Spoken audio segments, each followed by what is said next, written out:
Oi pessoal, tudo bem? Hoje a gente vai estar dando continuidade aos nossos vídeos da parte de ensaio de materiais, né? Ensaio e resistência dos materiais. Hoje a gente vai falar sobre tensão de cisalhamento, né? Então a gente vai estar justamente resolvendo um problema, né? Ligado à tensão de cisalhamento, né?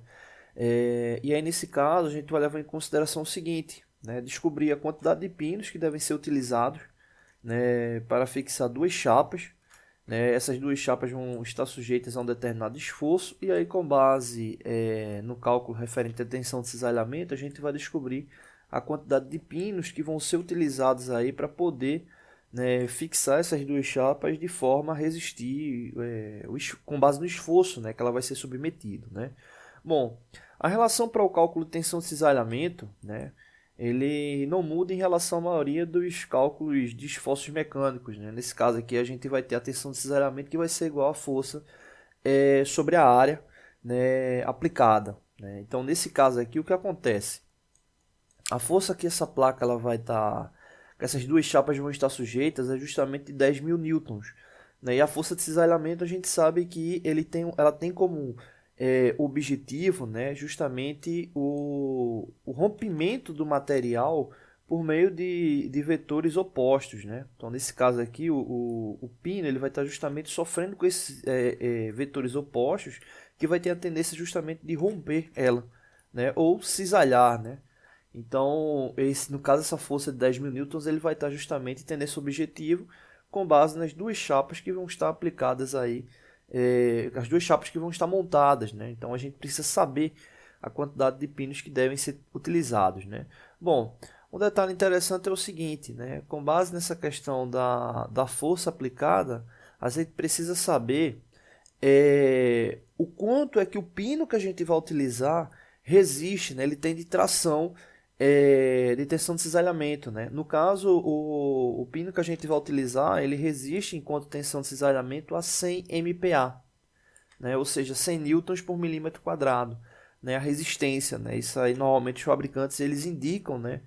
No que diz respeito à resistência, né? Rebite, pino, né? Normalmente vem lá a relação de resistência, parafuso também, né? Então essa é a resistência de uma unidade do pino que a gente vai utilizar, né? Esse pino que a gente vai utilizar, ele tem justamente o diâmetro de 6 milímetros, né? Comprimento dele de 25 milímetros, né? Então ele tem 6 de diâmetro por 25 de comprimento. E a resistência dele a cisalhamento é de 100 MPa.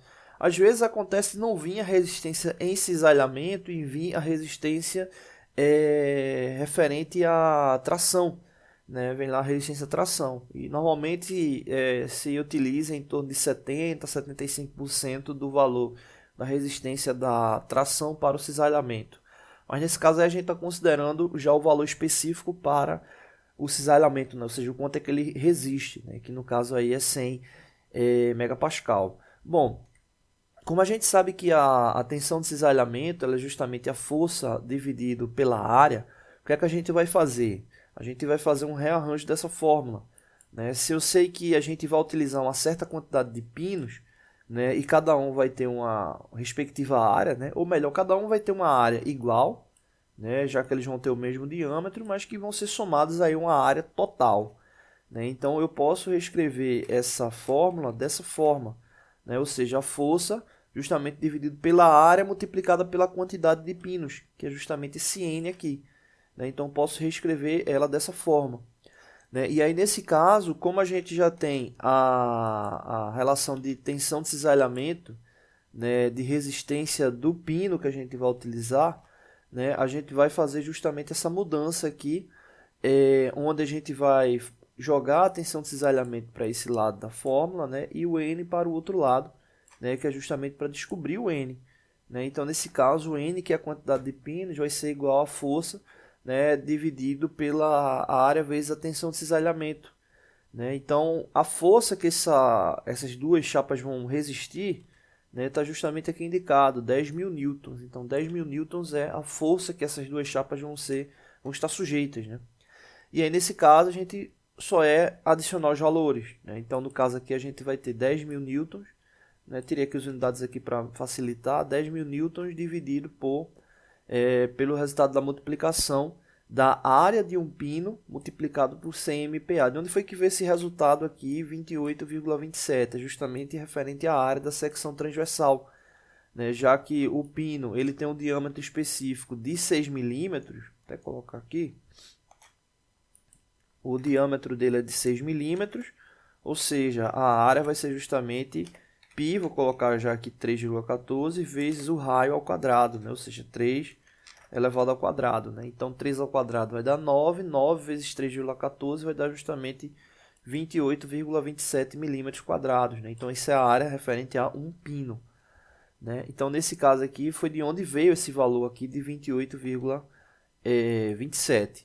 Bom, então, dando continuidade, né, a gente vai ter 28,27 milímetros quadrados multiplicado por 100 MPa, né, que vai dar aqui uma relação de Newton, já que 100 MPa equivale a 100 newtons por milímetro quadrado, né? Então, nesse caso aí, a gente vai ter 2.827 newtons, né? Então, nesse caso, dividindo 10.000 newtons por 2.827 vai dar aproximadamente 3,53, né? Então, no caso, como os pinos eles são referenciais inteiros, né? Ou seja, eu não estou utilizando metade de um pino, um quarto de um pino, né? Então, como deu 3,53, a gente arredonda para mais. Então, 4 pinos aí seria a quantidade mínima para resistir à força aplicada de 10.000 newtons, né, da placa, né? Então, essa aí seria a quantidade de pinos a serem utilizados. Esses pinos de 6 milímetros de diâmetro que tem resistência a cisalhamento de 100 MPa cada um, tá bom?